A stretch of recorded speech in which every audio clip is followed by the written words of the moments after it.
A failure of leadership and judgment. Sue Gray's damning verdict on number 10.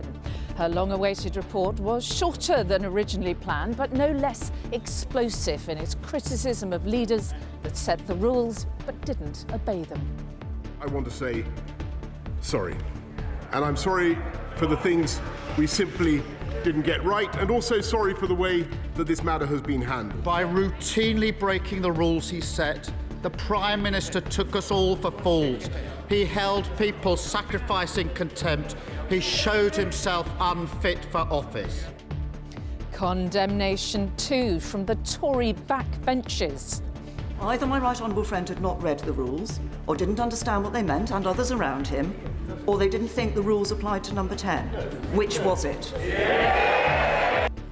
Well, the police are investigating 12 gatherings here in Downing Street, including one in the Prime Minister's own flat. So just how damaging is it then for Boris Johnson? So tonight, the government U-turn over compulsory COVID jabs for NHS workers in England. Tens of thousands still without power following the weekend storms. The street party is fit for a Queen, celebrating 70 years of service in June.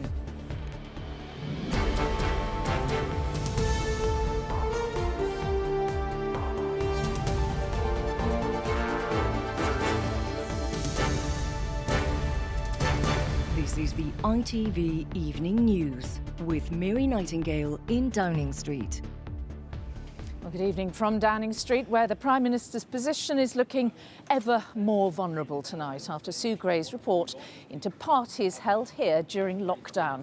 Now, what little her inquiry could say was damning. There were failures of leadership and judgment, and some gatherings simply should not have taken place. Facing MPs in the Commons, Boris Johnson began by saying sorry. He promised action. "I get it," he said. "I will fix it." It wasn't enough to halt a torrent of fierce criticism from both sides of the House. The Labour leader accused Mr Johnson of being a man of shame. His predecessor, Theresa May, was brutal, asking, as he had set the rules himself, why hadn't he followed them?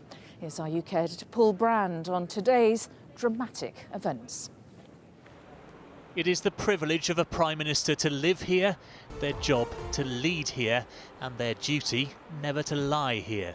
Today, some light would finally be shed on the truth, even if it wasn't fully illuminating. At dawn, Boris Johnson began his day at Tilbury Docks. OK, got it. A delayed report has given him time for political manoeuvres, but at 20 past 11, it finally landed in his email. A quick change back home. Will you take responsibility, Prime Minister? It was time to face MPs over its findings. The Prime Minister and the report into parties closely guarded by police. Their own investigation stripping out much of its contents, but not its conclusions. I now come to the statement, Prime Minister, which contradict much of what he's previously said here. Firstly, I want to say sorry. And I'm sorry for the things we simply didn't get right, and also sorry for the way that this matter has been handled. And it's no use saying that this or that was within the rules, and it's no use saying that people were working hard. This pandemic was hard for everyone. Mr. Speaker, I get it, and I will fix it. It is an almighty mess. In total, the report by Sue Gray looked into 16 gatherings during the pandemic, including 3 revealed by ITV News. A garden party on the 20th of May 2020, which over 100 staff were invited to. The Prime Minister's birthday party on the 19th of June that year. And a Christmas party on the 18th of December, alluded to by advisers in a video leaked to us last year, which sparked the inquiry. The report concludes in civil servant speak that the behaviour was difficult to justify, with failures of leadership and judgment, too little thought given to what was happening across the country, and adds that the excessive consumption of alcohol was not appropriate in a professional workplace. By routinely breaking the rules he set, the Prime Minister took us all for fools. He held people sacrificing contempt. He showed himself unfit for office. For others, the anger was explosive. But know that this Prime Minister has lied and misled the House. The SNP's leader thrown out of the Commons for his outburst. I ordered the honourable member to withdraw immediately from the House. But it was the quiet calm of Conservatives which proved most cutting. One past Prime Minister must surely have enjoyed this.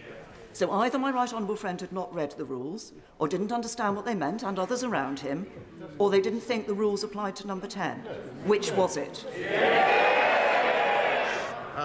No, Mr. Speaker, that is not what the Gray report says. But 12 of the parties are no longer just a political, but a police matter.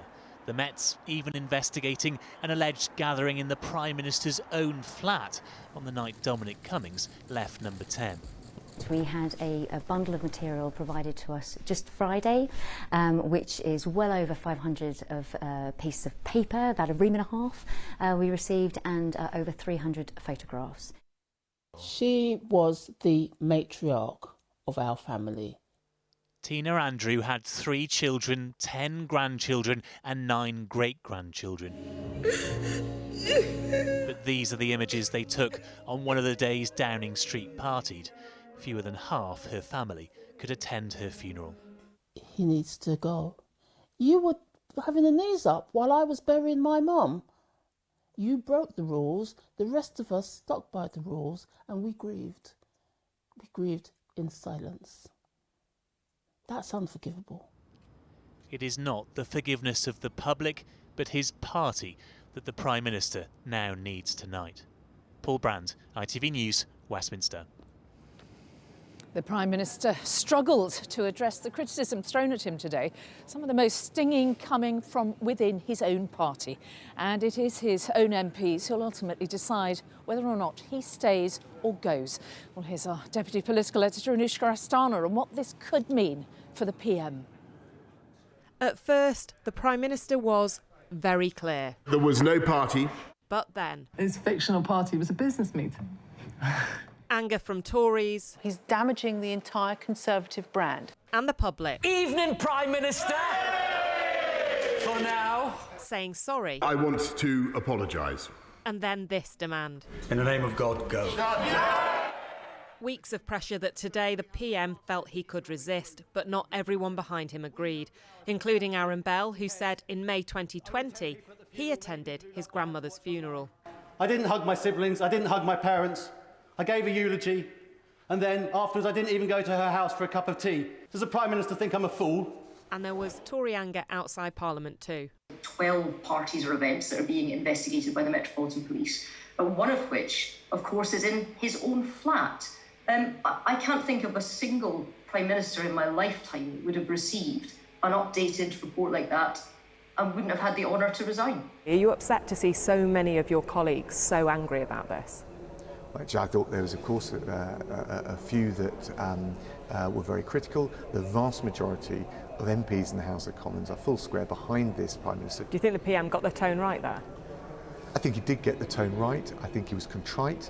I think he apologised. But he also set out the actions he needs to take forward. But for these Conservative members in Bristol who have knocked on doors for Boris Johnson, it is not good enough. You're not really sorry. You're sorry that you got caught. You know? Yeah. It is exactly like that. It's quite sad for me because I had a lot of faith in him, and he's let a lot of people down, and he's let me down. Boris Johnson's challenge right now, as he meets MPs, is to persuade them to stick by him. Anushka Astana, ITV News. Now, Boris Johnson's popularity with voters who aren't traditional Conservatives is one of the reasons why some Tory MPs are so reluctant to push him out. But there is a big test looming in May's local elections in England. Ben Chapman gauged the views of voters in Bolsover in Derbyshire, which saw one of the more dramatic swings from Labour in the last general election. Like many across the country, people in Bolsover were hoping that more would be revealed as the sun came up on publication day. This is one of those former Labour fortresses that put their trust in Boris Johnson. But there was little in Sue Gray's update to change anyone's mind here. Has this report told you anything you didn't already know? No. No. The parties should not have been allowed to take place. Well, go figure. I mean, I just think it's pretty disgusting, to be quite honest with you. Clowns to my left, jokers to my right. So what's the option? So you're sticking with him? Absolutely. People in Bolsover had never elected a Conservative before 2019. In the Coffee Cup Cafe, those who took that leap of faith are angry. They still don't know what really went on in Downing Street. It's all been whitewashed over and hung out for weeks so that we'll all eventually forget it all. I wouldn't vote Conservative again. He was good on some things, but he's really let everybody down, hasn't he, this time, I think. Yeah. He should resign. There's no question of that. I don't need to wait for a report. Talking to majority of the customers, he has literally betrayed the trust. From behind his shop counter, Ali's heard confidence in the Prime Minister draining away. But with the cost of living rising, he tells me calls for him to resign are misplaced. It will be more damaging and time will be wasted more. To find a new Prime Minister? To find a new Prime Minister and for him to settle down. This is my opinion. If he can get on with the job, let him get on. But with his authority under siege like never before, and with plenty they still don't know, people here may need more convincing that he does get it and can fix it. Ben Chapman, ITV News, Bolsover. And our political editor Robert Peston is with me now. So where did today's events leave the Prime Minister, do you think? Well, down but not out yet. I mean, as you pointed out, the civil servant, that the chap who lives there, appointed to investigate these events, said that there'd been a failure of leadership, a failure of judgment in 10 Downing Street. They did not adhere to the standards that would have been expected. We then heard from the former Prime Minister Theresa May asking Boris Johnson, did he not understand the rules? Did he knowingly not follow them? Did he think they applied to everybody else but himself? A former chief whip saying that he no longer supported him. We've also heard from the police that they've got 300 blooming photos of the events that took place over there. 12 of them that to most people look like rule-breaking parties. But the Prime Minister today tried to shift the blame onto everybody else who works there, more or less, but himself. And he kept saying, wait for the Met Police to report. But he's already done one U-turn today. He was originally telling MPs he had no reason to expect Sue Gray to produce her full report. That was plainly giving a motive to disgruntled Tories to put in letters of no confidence now because they had nothing else to wait for. So literally within the last hour, Downing Street have said, yes, there will be another report from Sue Gray. Right now, he's in Parliament trying to persuade his backbench MPs not to pull the rug on him yet. He faces some anxious weeks and months. OK, Robert, thank you. Still to come on the ITV Evening News, thousands are still without power after the weekend storms. Plus, the Jubilee jamborees for the Queen in June. Those stories and more after the break. John with them.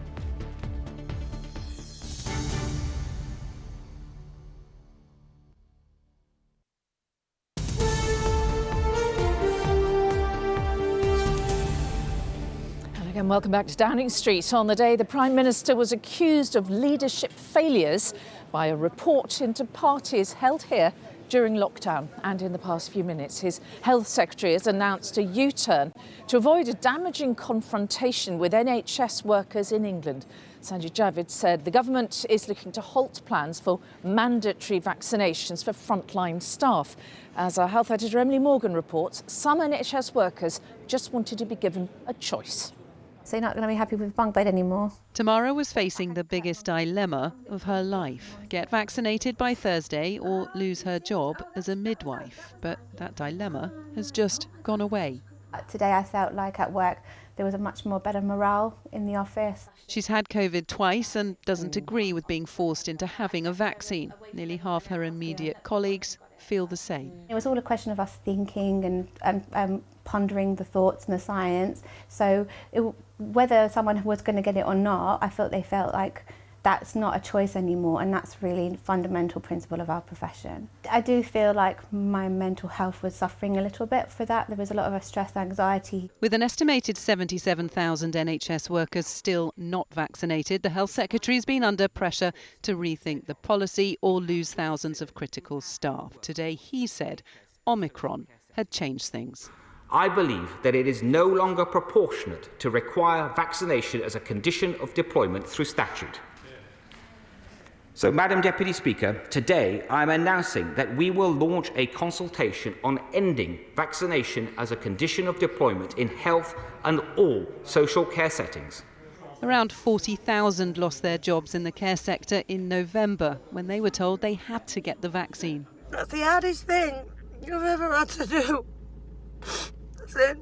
Goodbye to everybody. Louise was one of them, and hopes today may change things for her now too. If they are addressing it with the NHS, then surely they are going to readdress it for the carers as well. And rightly so, because there's going to be some, not very happy people out there. Why should we be the ones that have had to suffer? Whether it's compulsory or not, many point out the fact remains the vaccine works. Because vaccination reduces the possibility of becoming infected, and because there is some evidence that it can reduce transmission, it does seem logical that a person working in a healthcare setting ought to be willing to have the vaccine. For Tamara and thousands of other NHS workers not vaccinated, they've won a reprieve tonight and the right to keep their jobs. Emily Morgan, ITV News. Police have been given more time to question the Manchester United footballer Mason Greenwood about allegations of rape and assault. The 20-year-old was arrested yesterday. The club has suspended him until further notice. Now, thousands of homes are still without power tonight in Scotland and North East England. It follows the damage caused by two storms over the weekend, Malik and Corrie. Here's our Scotland correspondent Peter Smith on the ongoing disruption.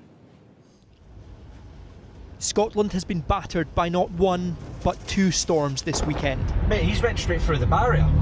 Storm Malik left one person dead on Saturday, and then last night Storm Corrie arrived. Gusts hit 92 miles per hour. Mercifully, this time, nobody was killed. But more than 25,000 homes are still without power. Quite unusual to have two storms in such close succession. We've had some incidents whereby we've had power restored to customers on Saturday, and very quickly afterwards power's gone back off again because the second storm has come in. In Stonehaven, the town's clock stopped at the moment they were cut off last night, left without phone lines, internet or electricity. Here we are, 11:55 then. We're working with torches down the aisle to show them where they're going. So it's pretty dark and tight down here, so that's why I've been showing folk around with a torch if they need anything.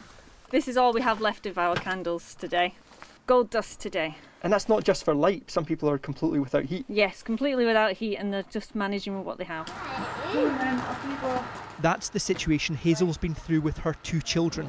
Hi. Hi, would you like some food and hot drinks? She's had to take them to the local church for a hot meal. And how do you feel, Mio? Really happy, and I thank these people. All the freezer stuff, all the fridge stuff, it'll all be ruined now. I'm on my own with these two as well, so that's quite a lot of money for me on my own. So yes, I'll probably be struggling a bit. Power is due to be restored to most homes by tomorrow, but for many this is just the start of their worries as the recovery from two storms begins. Peter Smith, ITV News, Stonehaven. Well, there was more talk about parties today, but this time get-togethers that everyone is going to be encouraged to attend. It's to help celebrate the Queen's Platinum Jubilee. Celebrities are urging us to mark the occasion with our neighbours for what's been called a National Thank You Day. Here's Martha Fairley with the details. If there was ever a reason to roll out the bunting, it's to celebrate the Queen's 70th year on the throne. So on the special June bank holiday weekend, we're being encouraged to get together to celebrate. There's never been a better reason to have a seriously big party. It's hoped street parties will spring up across the country, just like they have for previous Jubilees. It's a chance to say thank you to everybody who has really gone out of their way over the past 2 years to make life so much better, but particularly to one person. For Her Majesty the Queen to be on the throne for 70 years, it's worth celebrating and it's worth saying thank you for. This year's parties will be continuing a tradition that goes back to the Silver Jubilee of 1977 and was then revived for the Queen's Golden and Diamond Jubilee years. On Farley Road in North London, they've been hosting annual street parties with the occasional celebrity visitor for over a decade now. They're already planning their big Jubilee lunch. It's like a giant picnic, really, where you all get together. You have a big lunch, you eat lots of food, you have drink. Everybody is welcome. I remember when I was a child, there'd be street parties going on other streets, so it's quite nice to sort of see that kind of being relived again. Time to start putting plans in place to say one big thank you across the nation. Martha Fairley, ITV News. OK, well, let's return to our main story now. Events here in Downing Street in Westminster. And I'm joined by our UK editor, Paul Brand, who broke a string of exclusives about the parties which helped spark Sue Gray's inquiry. So it's been a really dramatic day. Where did things go from here, do you think? Well, certainly things don't end here, Mary. There are two huge threats for the Prime Minister tonight in Parliament and at Police HQ. In Parliament, in the past few minutes, he's been meeting with his MPs. I understand he's had a pretty lukewarm response from them. And in the last few moments, we've had the first resignation from government over all of this. A fairly junior member of government, Angela Richardson, but she has resigned over the Partygate scandal. Tonight, the Prime Minister wants the forgiveness of his party, but the Met Police aren't ready to forget. They have an astonishing amount of evidence that they're working through, particularly when you consider at first they said there wasn't enough evidence to investigate.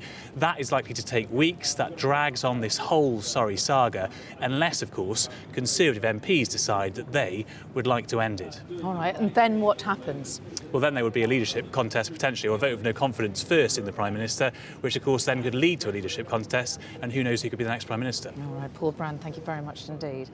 And that is all for now from Downing Street. Julie's here with news at 10, but from me and all the evening news team, thanks for watching. Bye-bye.